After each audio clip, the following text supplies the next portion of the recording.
Cleve West. I'm a garden designer, part-time activist. I don't do anywhere near the level of activism that all you lot do.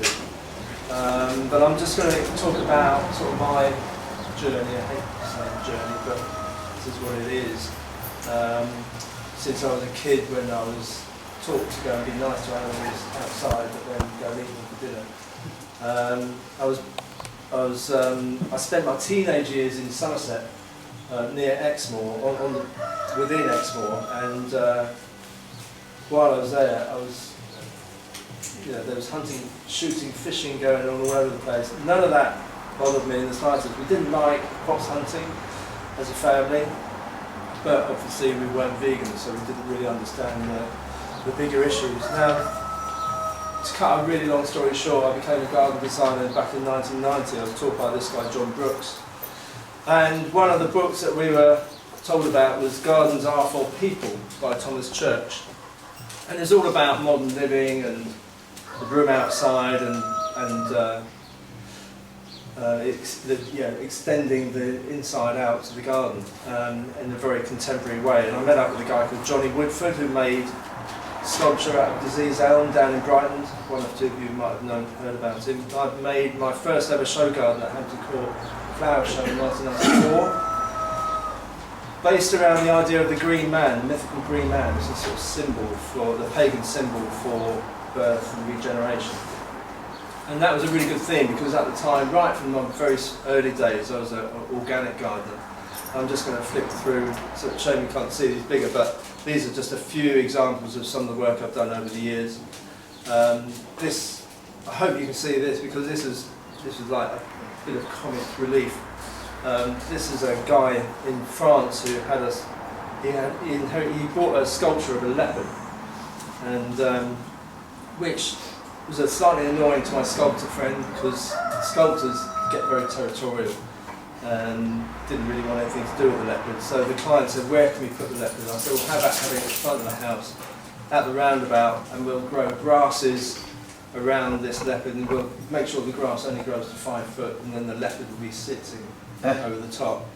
And of course, this leopards are cast in concrete on the plinth there. We chose Miscanthus Morning Light because it only goes to 1.5 metres, and that was year 2. And year 3 was the problem. So there's a really good early lesson for me in terms of learning about the soil, because all the books still will tell you that Miscanthus Morning Light will only grow to 1.5 metres, but in French Normandy pasture, where it's full of clover and full of nitrogen, it'll grow to 2.1 metres. That aside.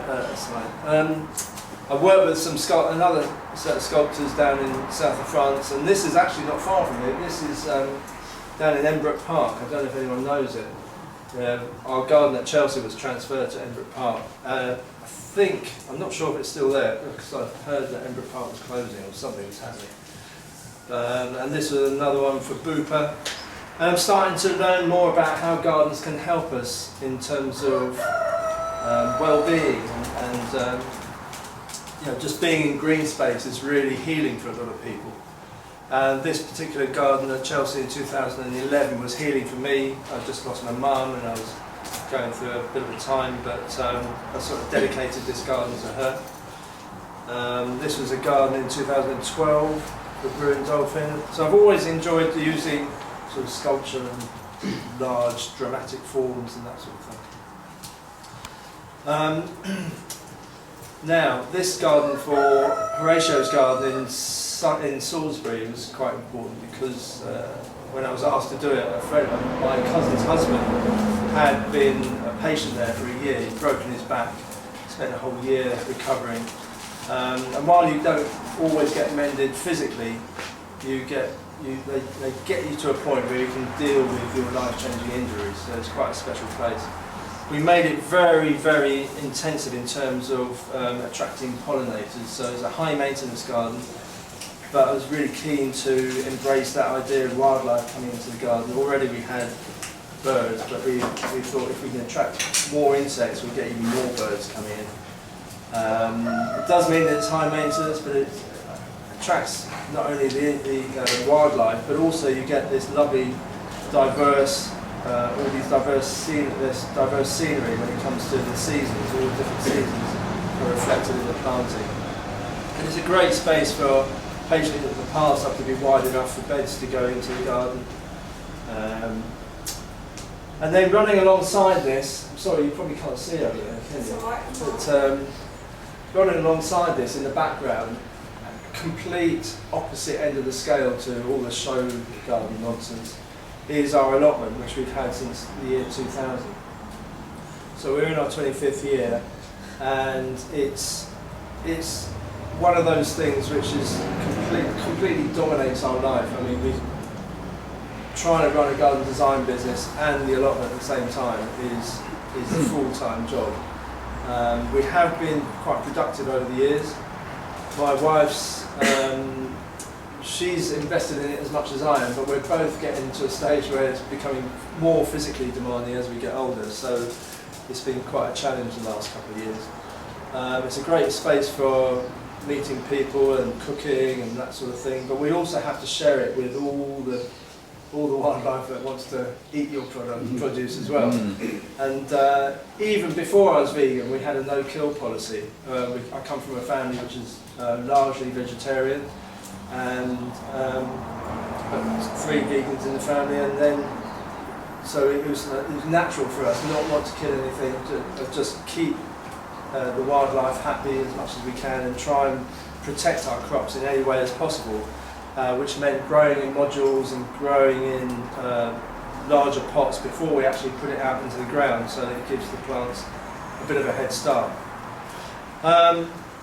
And then it's also noticing the season, like for example this season's been amazing because normally we get loads and loads of slugs and snails, and fortunately we have a stream at the bottom of the garden, and everyone, if I do this talk to non-vegans, they always want to know how you're going to kill your slug. And I say we don't, we hand pick them and we put them the other side of the stream, which is conveniently placed at the bottom of the garden. Slugs are not stupid, or snails, I mean they'll find their way back somehow. it sort of keeps the away, it just gives us a bit of a head start. And so the allotment is literally our life. I mean, we spend so much time there, even when we're not able physically to do the stuff we want to. We just enjoy it for the wildlife haven that it is. And it's probably similar to here with the amount of wildlife going on. So I wrote a book after 10 years at the allotment, and it's called Our Plot. Stupidly forgot to bring any with me.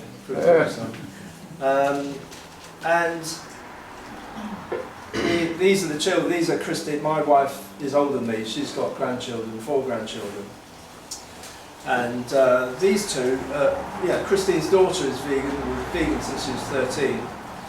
These are her sons who are born vegan and raised vegan, still are, thankfully, 26 now. And these are the other two, Florence and Otto. Now Otto decided he was going to go vegan at 12, all by himself, which made the rest of us all sort of sit up and think about it a bit more. And it's amazing, I feel so sorry for Joanna, the eldest, who was vegan since she was 13, because she had to put up with all our bloody vegetarian nonsense. So obviously she was delighted, so we decided, in fact next week or a week after is my 10th vegan anniversary, and that is my day, more than my birthday these days. That's the day when I feel like I've really understood what we're doing here. So I don't know if this is the right thing to do or not, but after several weeks of being vegan, Joanna found out that we'd gone vegan. We didn't even tell her, we just did it. And then when she found out, she said, right, you've got to watch Earthlings, that's your first film to watch. And I said, okay, I'll watch it. So I watched Earthlings, Cowspiracy and Forks Over Knives, and then I watched a whole load of other scary footage, literally in about 2 days. And it's probably the wrong thing to do in many respects for my mental health, because I just couldn't operate after that. Literally for a month, I just didn't know what to do with myself. I'm sure a lot of you have had the same sort of experience. And so this is where I'm not a hardcore activist, but I joined up with the Farnborough Vigils. That's where I met Diane. And that pig is etched in my brain. That's the first animal I saw going to slaughter, and I was shaking. I didn't know what to do with myself. I almost turned back actually driving to Farnborough. I'm sure many other people probably thought the same thing. So that was at Farnborough, all the various people who came and joined us there. And I hung out there and at Guildford and the East London Chicken Save.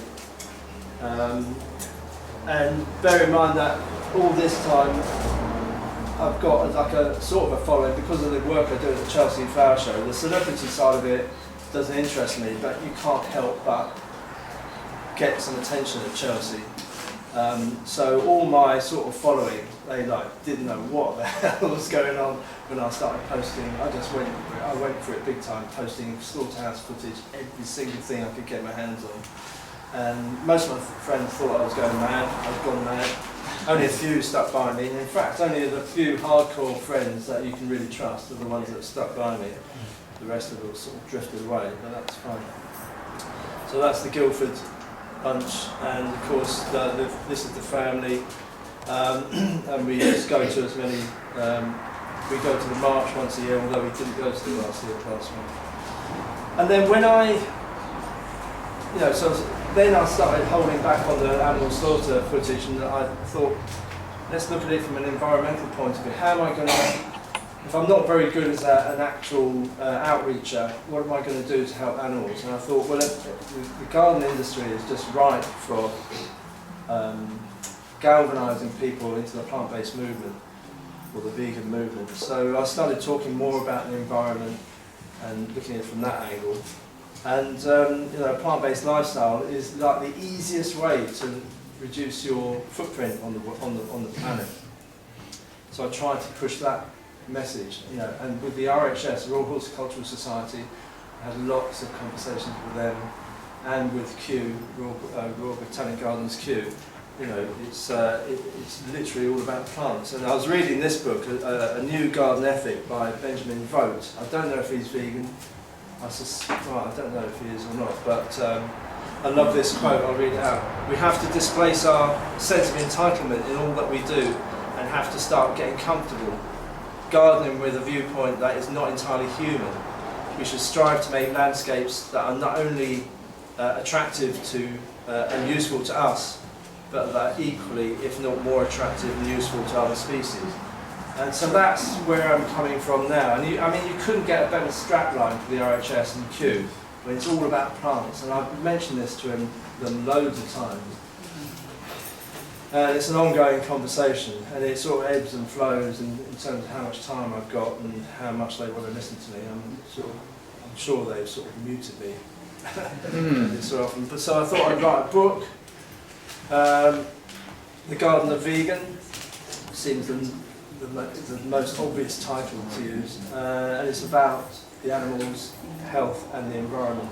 I sort of try not to dwell too much on the animals and the environment so much when talking to people generally, because they come out with all sorts of baloney about it. But it's more difficult to argue against animal cruelty than it is to argue against all the environmental issues, because people can just quote anything. They can say anything and say, well, I don't believe that. Where's the study and all that?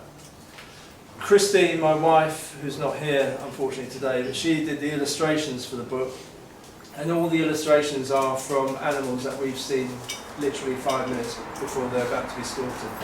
And I just thought that'd be a good idea, and left her to it. I used to come back in the evening, and all her eyes were red. And I said, "What's wrong? What's happened?" And she said, "Oh, I've just been doing another drawing." She said, "I just can't look at the photograph without welling up." So it's quite a stressful time for her, but it made it more poignant for me. So in terms of how it's affected my work, I'm starting to look at veganic gardening. I mean, when you think about it, any development, including gardening is made out to be this lovely thing where you promote and celebrate life. There's an awful lot of destruction that goes on in terms of getting gardens made the way you want them to. So there's lots of digging, lots of cutting, lots of felling, and then you have to start thinking about the inputs, in terms of fertilisers, and a lot of that, well, up until 10 years ago for me, it all comes from animal animal derivatives. So now we have organisations like the Vegan Organic Network, and actually I met someone outside who was the editor of this magazine. But if you're, how many gardeners are in here today? Oh, there's a few of you. So this is a really good magazine to get because it starts, if you don't know about, and I'm still learning, if you don't know about veganic gardening, the Vegan Organic Network, sign up with them, and there's huge amounts of information. I think it's a quarterly magazine, so really useful. And there's this guy, Ian Tolhurst, who's like probably the veganic guru in the UK. I'd met him, weirdly enough, years and years before I became vegan. I went to see his farm, and he gardens without any animal inputs at all. So he wrote this book with Jenny Hall, and it's called Growing Green, and it's literally the veganic Bible. And the problem with, I mean, I'd be interested to talk to you about this, Billy, later about what you do with your manure. But if you want to do veganic gardening, the problem with non-organic manure, it deprives the farm of where it came from its own fertility. It can contain unacceptably high levels of antibiotics and other chemical residues. Then you've got the transport of manure, which is expensive in terms of energy and also pollutes the environment.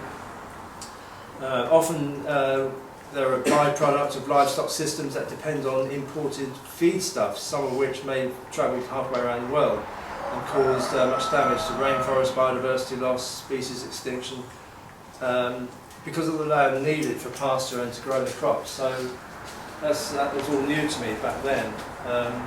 And in terms of fertility, there's all sorts of things you can do as a veganic farmer. And Ian Tolhurst, Tolly as he's known to his friends, is he's a big champion of wood chip, and he imports all this wood chip in, makes these great big windrows, and these are turned ever so often, and they spread quite a small amount of it on the gland, and that's enough for the bulk of his fertility on the ground.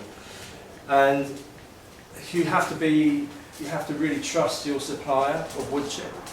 You have to know its provenance, and you have to know the type of wood chip it is. Like if you have branch wood anything over 7 centimetres in diameter, then there's too much carbon in it. Anything up to 7 centimetres is great because it has a high nitrogen to carbon ratio,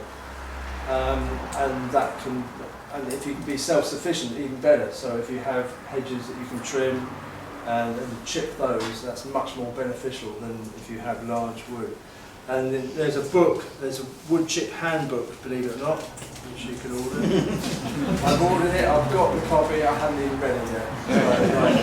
I'm slightly dyslexic, slightly ADHD, and I've got so many books I haven't read.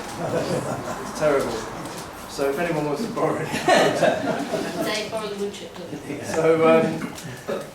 So I eventually came to, when I talked to the RHS and I talked to Q, it's like, okay, it's all very well, we can talk this, that gardens are for people. Gardens are not just for people. That's my philosophy at the moment. So what do I try to do? The thing is, you can't avoid doing damage at some point. We're just walking up here, you're going to be treading on an ant or someone. It's just about being more aware. So what we try to do as a garden design business is use less power tools. That's really difficult. I mean, time is money, and everyone wants something done quickly and cost effectively. So use power tools with restraint. Use less cement. Create wildlife habitats. Harvest rainwater. Plant for wildlife, shade, food, carbon storage. Use sustainable and local reclaimed waste materials. That's really interesting, actually, that one. Do site-specific planting, so the plants survive in your locality, they're more resilient. Grow veganic food, use natural water elements, and create green roof spaces. All of these things I'm sort of dabbling with as we go along. There's a guy called Charles Dowding and Steph Hafferty who are champions of no-dig gardening, which is, I've tried it, and it's actually a really good way of gardening. You don't disturb the soil. You just put cardboard on top and then you put compost on top of that. And that blocks out the light and most of the weeds. and you can plant directly into the compost and the roots will find their way down into the ground. This is a really efficient way of gardening. I've been talking to a guy called Eddie Bailey who disputes some of it, but on the whole it's quite a good method of gardening and reduces the amount of labour. The only big problem, and it is a big problem, is getting hold of enough compost in order to have a really plentiful supply every year. We just can't make enough of it quickly enough. So you can't really see this, but during COVID, which was like perfect, it was like our most productive year at the allotment because we were allowed to use the allotment during COVID. We tried the no dig and it was really effective. That was our most productive year ever. And then there's also things like green manure, so you can plant things like phacelia and clover, alfalfa, Hungarian rye, and some of these are really good in terms of covering the soil so they don't lose carbon. And then you cut them down, lightly dig them into the top 100 centimetres or 100 millimetres of soil, and that's another way of fertilising. And then you can use things like comfrey, you can make teas and what do you call it? Oh, I forgot. Oh yeah, this is Eddie Bailey. If anyone's interested in checking his website out, Eddie's really interesting. He's a geologist by trade, and now he's helping gardeners understand more about soil. And it's funny because I was giving a talk last year at Beth Chatto's garden. He was talking, and he heard me because I was just involved in a discussion, and I sort of tried to steer, as you do, to how bad animal agriculture is. And it got a reasonably good reaction actually, but it's quite difficult when people are so sort of blinkered. But he followed me out. He said, "Oh, my brother would like your talk." He said he's vegan. I said, "Oh, what's his name?" He said, I looked. I remembered his name. I said, "It's not Tim Bailey, is it?" He said, "Yeah, it's Tim." So Tim wrote a book. I forgot what it's called. It's like Livestock's Long Shadow. Some of you may know that one. But he's down in Somerset. So that was a real coincidence. But Eddie, I don't know if Eddie's vegan. I suspect he's not, but he's probably not far off. But he's very close to his brother. But he's got this amazing website called Rhizophilia, and he explores all the different microbes and how soil works. If you ever get a chance to listen to him, it's absolutely fascinating. I mean, my mind was blown, as was everyone else's, by the level of complexity in the soil to know how plants work with organisms to actually grow. It's absolutely mind-boggling. So these are little things you can do in the garden, like make wood piles. They're becoming very fashionable at the moment, and dead hedges, that sort of thing. Easy to make and quite attractive too. They make great houses for stag beetles and a whole host of other invertebrates and insects, and even birds nest in them. At the allotment, I've sort of I manage a little orchard next to it, so we try to minimise the amount of maintenance we do down there in terms of mowing. So I just mow some paths and then leave the rest of it to grow long.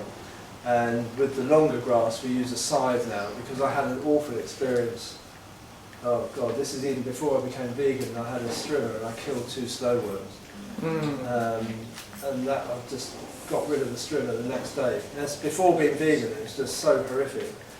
So this is a scythe.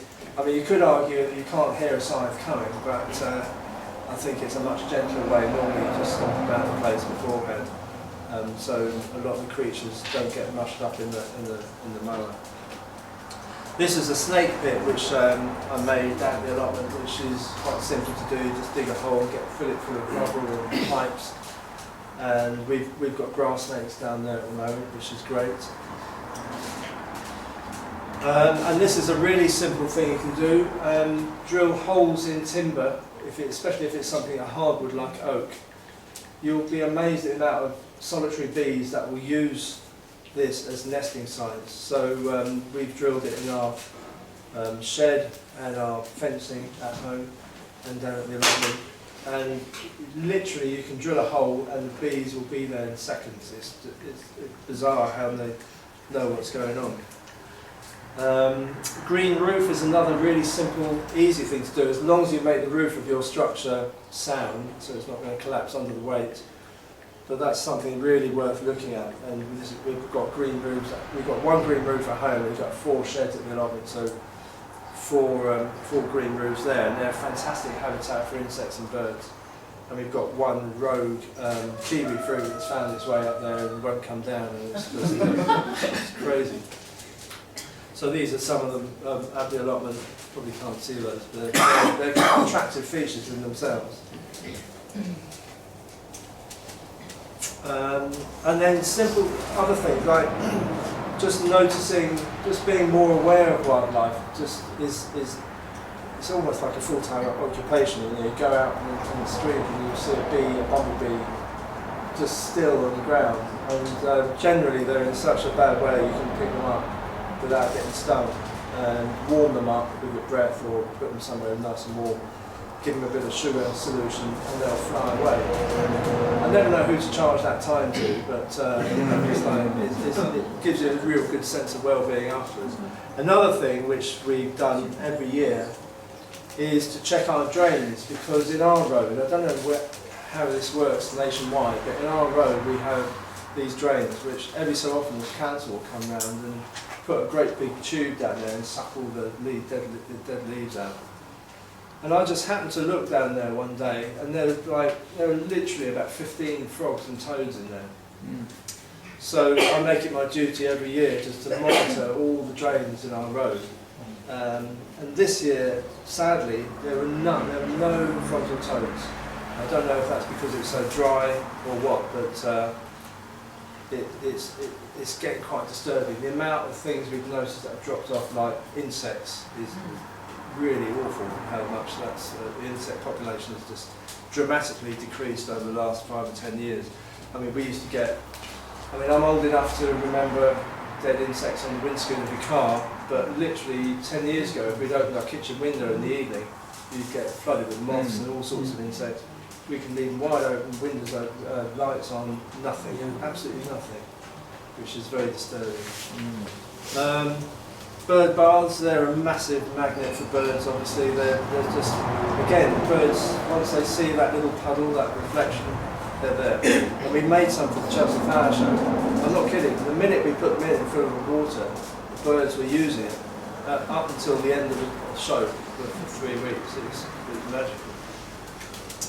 There's a guy called John Little who's he's a garden designer up in Essex, and he's been gardening and experimenting with different aggregates and different materials, a lot of waste stream materials.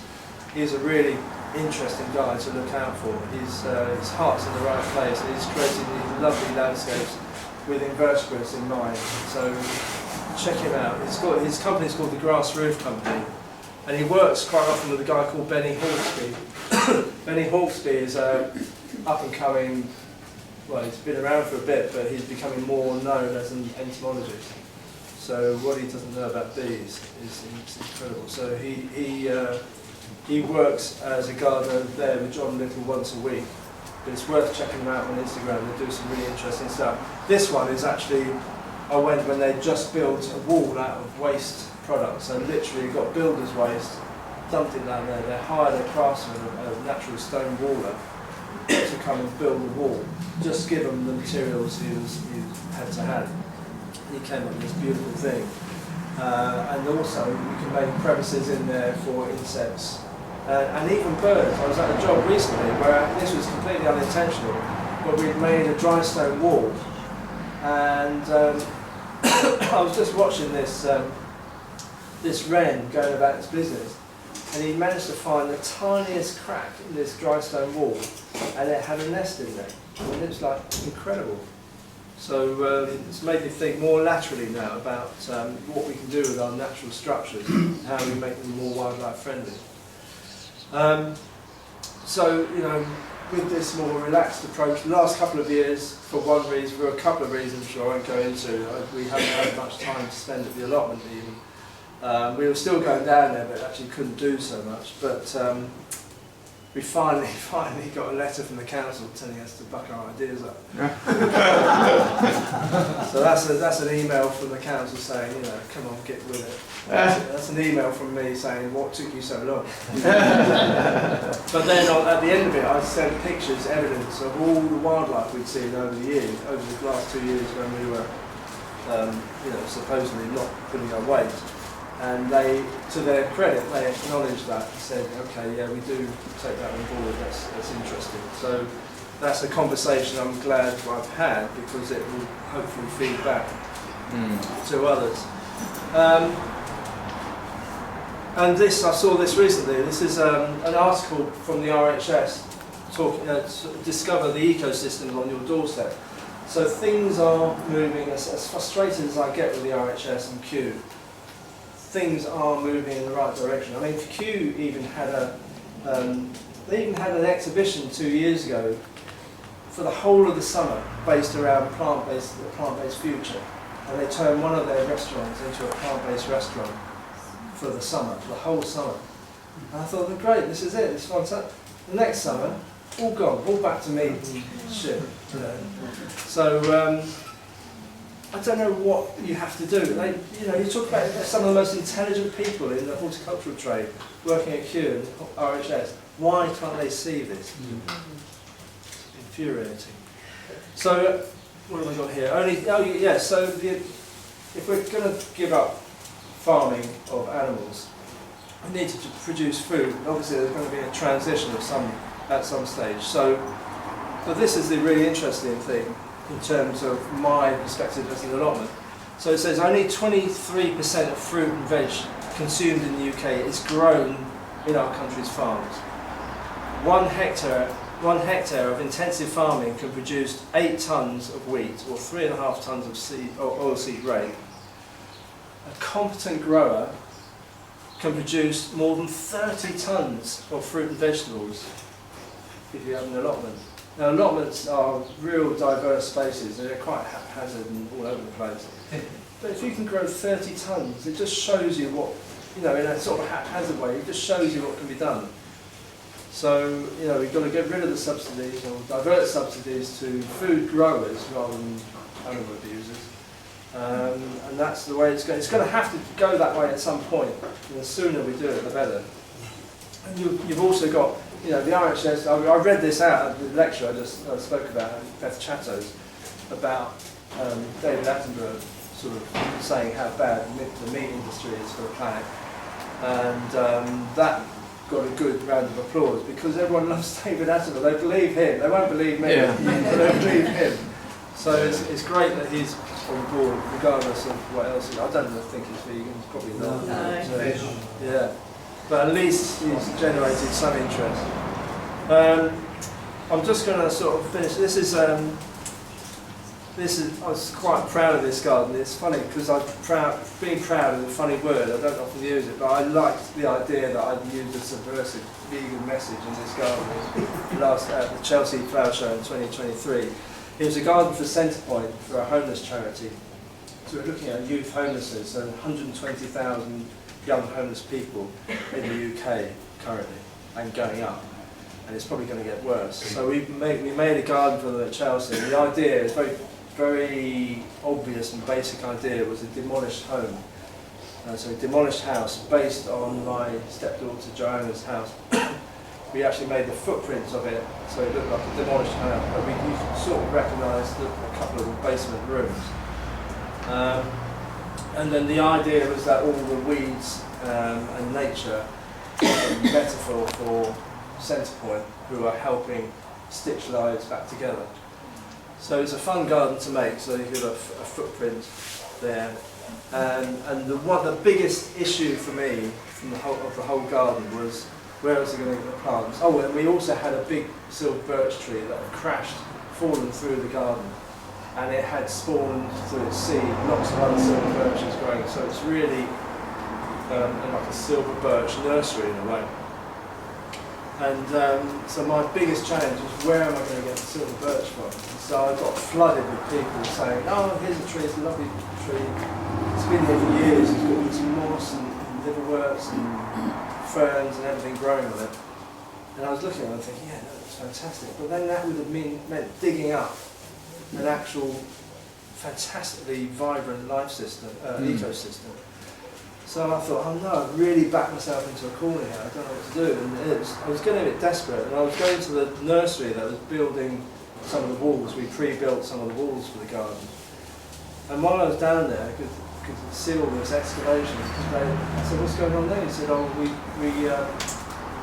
we had a drought last year, and we're extending we're getting rid of the old reservoir, building a new one. And we both looked at this bloody huge, bloody silver birch in the middle, and he said, oh shit, do you want the tree? And I said, yes, of course! You know. So that was such a relief, because I wouldn't have been able to dig up an ecosystem that was doing so well. So there's, we took all the walls and plonked them in. And even this one gave me a bit of a headache, because we built lots of about 3 by 3 metre boxes, filled them with rubble, and builder's rubble and all sorts of stuff, sand and whatnot. And we just sowed wildflower seeds, nettles, dandelion, everything in there. And it grew over the winter. But then every so often I'd notice a woodlouse sort of, I know it's going to Chelsea. And it gave me so much stress. I mean, I couldn't not do it. I had invested in it, and a lot was depending on it. So we went ahead and took everything there and back. But even that caused me trouble. The one positive thing that came out was a funny little story about the dandelions, because dandelions just don't get used at Chelsea Flower Show. It's like, you just don't use weeds at all. So we had all these dandelions being grown. But obviously you've got to pay someone to grow dandelions. Of course, the Daily Mail picked up on the fact that £10 for a dandelion. But it was funny, because I turned up one day just to go and have a look, and all the dandelions had been eaten by this partridge. Here we go. I don't know what to do about this. And Mark, the nursery owner at Hortus Loci, he said, look, we'll just bring him indoors and give him a bit of warmth, and hopefully they'll be all right. So what happened was that if the partridge hadn't have eaten those dandelions, we would probably have just got seed heads at Chelsea. But because he ate the dandelion heads, it regenerated, and by the time it got to Chelsea, they were just coming into flower. So hooray for partridges! I was so pleased. It was brilliant. And of course everyone was like moaning like crazy. People hated us for putting dandelions in. One guy was on my case for a long time. So that's Mark Strader from Hortus Loci. He's very thankful. And I even painted some on the wall just to make sure we had one. Yeah, okay. And so while I was doing this garden, I was thinking of all the excuses or all the reasons for including weeds.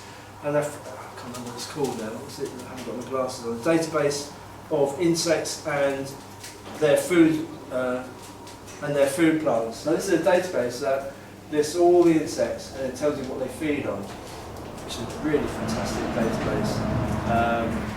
And it gives you all the different lists, and so you can type in an insect and it will tell you what plants they like. You can type in a plant and it will tell you what insects interact with it. So I've just written an article for Gardens Illustrated about the use of the word pest. We should ditch the word pest because it implies something negative, but actually they're doing something positive. So that's really interesting. I even stuck in the garden, we had the tree root upended, and I managed to dig a foxhole in there as like a 2 fingers to the hunting fraternity. I guarantee you there would be a lot of people at Chelsea who would have been pissed off about that. We had bird boxes which were blocked up because we don't want birds actually nesting, as they're inclined to do. But it was interesting because that became a metaphor for the amount of empty housing in the borough of Kensington. So there's all sorts of little subversive messages going on there. Wrapping up quickly here. Oh yeah, this is funny. I ring-fenced part of my. So I've had so much experience of Chelsea over the years where you have a 10 o'clock break for bacon sandwiches, I said, that's not happening on my watch. I said, look, I got together with the contractor before we talked about anything else. I said, can I buy you all lunch for the 3 weeks in Chelsea as long as it's vegan? And they thought about it. I said, yeah, fine. So they went along with it. But I found this recently. I've got this funny picture of one of the buildings looking a bit pale and pasty. So this is clearly protein deficient. And after 3 weeks of being force-fed tofu, he's happy as Larry. But that really, honestly, it made my day. They probably thought I was exaggerating, but I just couldn't. It would do my brain in, sitting next to someone eating bacon. And then the other thing that happened, which was great, was that they actually had a plant-based restaurant at Chelsea that year, after 9 years of nagging them. Plant-based restaurant. Of course, now they've ditched it. You know? Yeah. So because it didn't make enough money. So I don't know if I believe that or not. So just speed through this. A few resources. My book, Gardener Vegan, Super Organic Gardener by Matt Appleby. The Vegan Organic Network. And if any of you need any information you've missed, you can always email me and I can send you it. There's a really good podcast called Roots and All podcast. Dave Goulson's done some great books, Silent Earth. I just wanted to quickly finish off on this. Yeah, just tell you very quickly about the vegan land movement. I don't know if you know about the vegan land movement. Great bunch of people, as you all are, and basically everyone chips in whatever they can afford to a crowdfunder, and we buy dairy land from Somerset. So we're up to plot 9, I think plot 8 or 9 at the moment. They just bought one recently. So once that land is bought, it can't be used by, they stop the shooting rights on it. And we plant trees, if necessary we'll plant trees. If there's a good seed bank of trees around, we tend to just leave it to rewild. But there's a woman called Gina Bates who's like an absolute powerhouse, and a few others who have teamed up to make this happen. And hats off to them, they've really, like I say, let's have a think. Plot 7, yeah, they've just won plot 8 literally last week and the week before. So that's a fantastic story, and we're going down there in July to do an audit on the insects, which is on the ones they've done before. You can see the wildlife sort of coming back, and I just want to tell you quickly that I've actually got a vegan client at last. So you know, this is a project in Dorking, Surrey, and it's so much easier. I tell you, it really is. So I need more vegan clients. I'm changing my website soon, and my work dropped off a cliff when I started speaking up for animals, but I don't regret it. It's been quite funny in some respects, but quite sad in other respects. But I think at some point it's going to turn. So I'll be there ready, waiting for you vegan clients. Anyway, thank you for inviting me. Thanks for